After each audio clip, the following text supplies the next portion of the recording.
Good morning to you. It's 17 degrees and very, very cold. And today is the long-awaited day. It's the long-awaited day where I use the tree shear. Working down on the road today. That's why I'm wearing my fancy yellow vest here. And gonna get some work done here. Let's get this excavator started up. It's freaking cold. Did I say it's 17 degrees? It's 17 degrees. Let me get this thing started up. I gotta warm it up and I'll give you a walk around. Man, this is really nice. This is going to be much easier to come back and clean this up.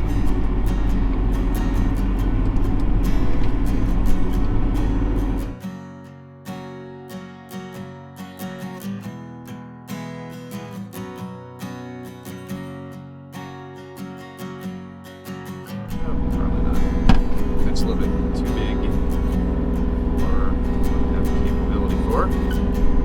A little bit too big for this machine. Although I am impressed for a 9,000 pound, come on, John, just control nicely. For a 9,000 pound machine, this thing definitely gets the job done.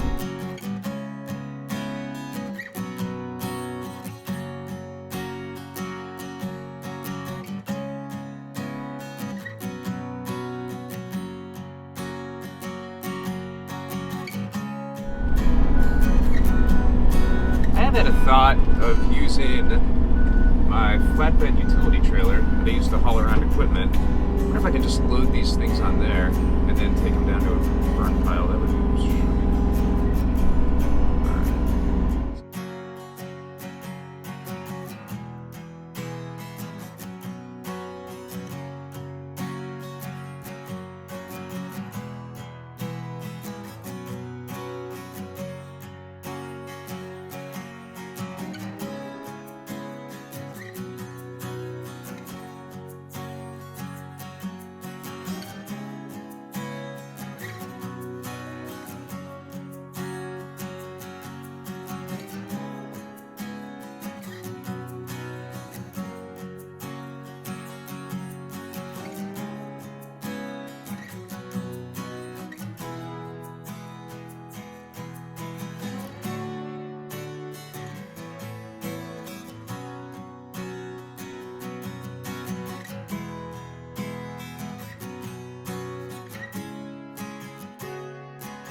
really like this machine. So I got this machine, I think it was back in October, and I've got 66 hours on it.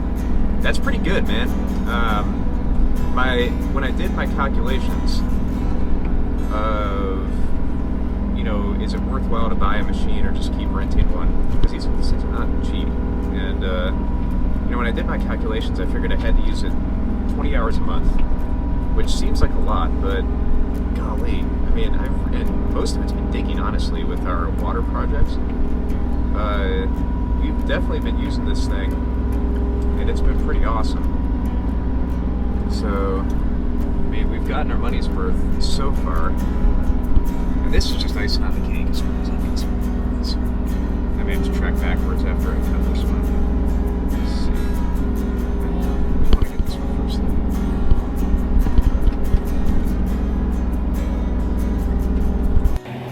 So switching up devices, I left the GoPro in the excavator, and then I got busy. But I'm putting the red truck to work. So anybody says that truck doesn't work, lying. I do put that truck to work.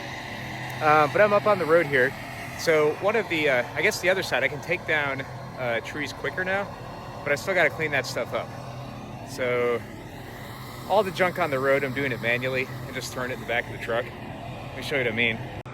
So all this slash that fell down the hill, trying to get this clear out of the road so that the neighbors don't get upset. But this was all 2 years ago, 3 years ago. That was all autumn olive. Just, oh gosh, probably, I'm not joking, 40. Oh, listen to that 7.3. I got my AirPods in and it still sounds good. But this was probably, oh gosh, 40 easily. Ash trees that I had to take down. I still got 2 big ones there. I'll drop those another day. It's getting on in the day and I'm getting tired. I got to get this stuff cleaned up on the road. But I came back with a chainsaw and I'm cutting the stumps. I can't help myself. That's a great truck. I'm cutting the stumps because they just don't look good. And the township does come through and they mow these hillsides if I keep them clear. But this was a heck of a lot easier. I got a lot done. I also, well, here, let me walk you up and show you something else I did here. It's up there, and it's kind of a cool future planning piece that I did. All right, I shut down the 7.3 and also moved it so I can dump this brush here, but give you a vantage point of where I'm at.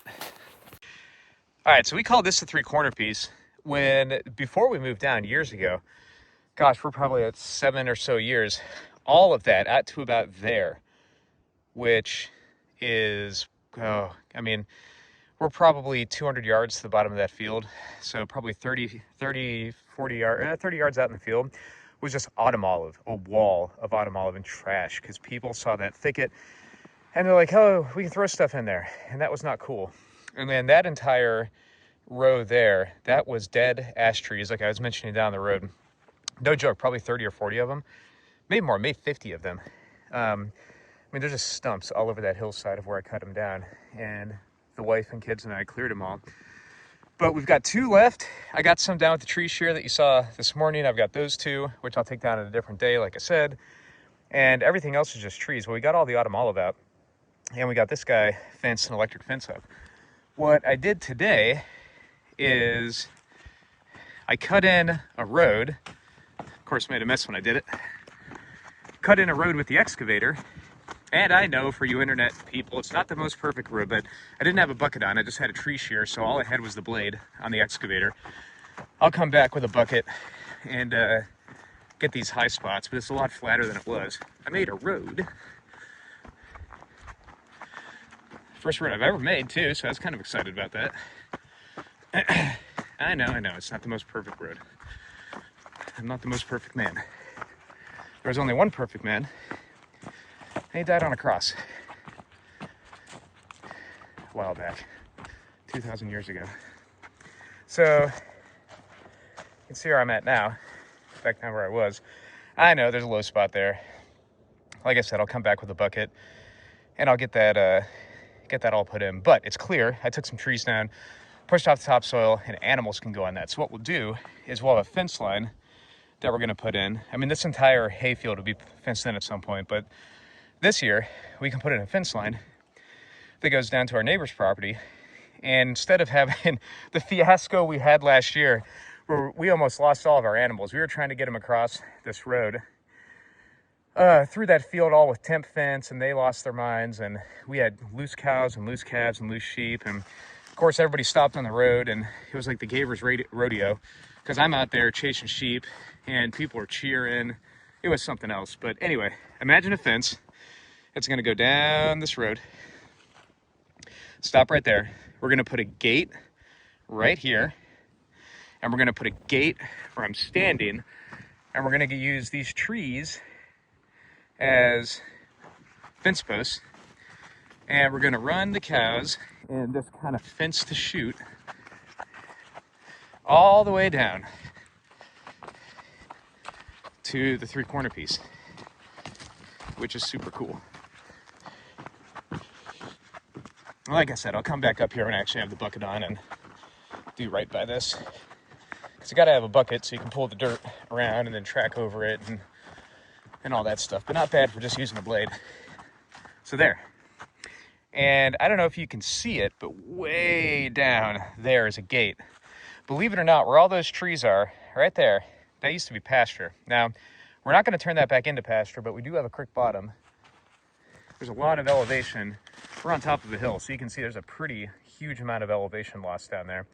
Down at the bottom there is a big creek, so natural source of water. There are roads that crisscross that hillside that my grandpa and great-grandpa used to use to get access down into the creek bottom to graze. And we're going to do that. I've been slowly, over the years, beating down bush in the creek bottom, trying to get it to a point where you can actually navigate down there. It's still real rough, and I got to build a road to get in there. But the goal is we can now run cows from here down this road into the 3-corner piece, run them down over the hill, and then we'll have to figure out how we're going to get them back up to the other side of the farm. But we're remaking what was lost all those years ago as the farm grew up when it wasn't being used from an agricultural standpoint. So this is a multi-year process, but it's fun. It's exciting. It's pretty cool. I started clearing that 3-corner piece years ago just because I thought it would be neat, and it seemed a shame to let the field grow up and go to waste. This was way before we decided to move down here, and I never even thought. We had no thoughts of doing this whole ranching thing, and it worked out well. I did it with a chainsaw. We had burn piles all over the place. We had like no equipment, and it was just hard work. The neighbors thought I was crazy, and here we are all these years later. It's amazing how God works, huh? It's pretty cool. Well, I'm starting to get cold. I'm going to get back to work. I've got to put all that stuff in the back of the truck over the hill and get it going. So God bless you. Thank you for everything. Please check out LachlanHighlandsFarm.com. Well, first of all, like and subscribe. Then check out LachlanHighlandsFarm.com. We have chicken and, chicken and lamb for sale. We have a little bit of beef for sale. We sold out of beef, and we're selling chicken like crazy. We're doubling our chicken production next year. So we do all this not for fun. I mean, it is fun, but this is a generational business. It's been in my family for, 1, 2, 3, 4. We're the 5th generation, and we want to keep it going. We want to hand something down to our kids that is a viable, profitable farm business that they can keep running with too. So we're the generation to, my parents restarted it. We're kind of the next generation of getting it going, and we'll go from there. So God bless you all. Thank you for watching, and we'll talk to you soon.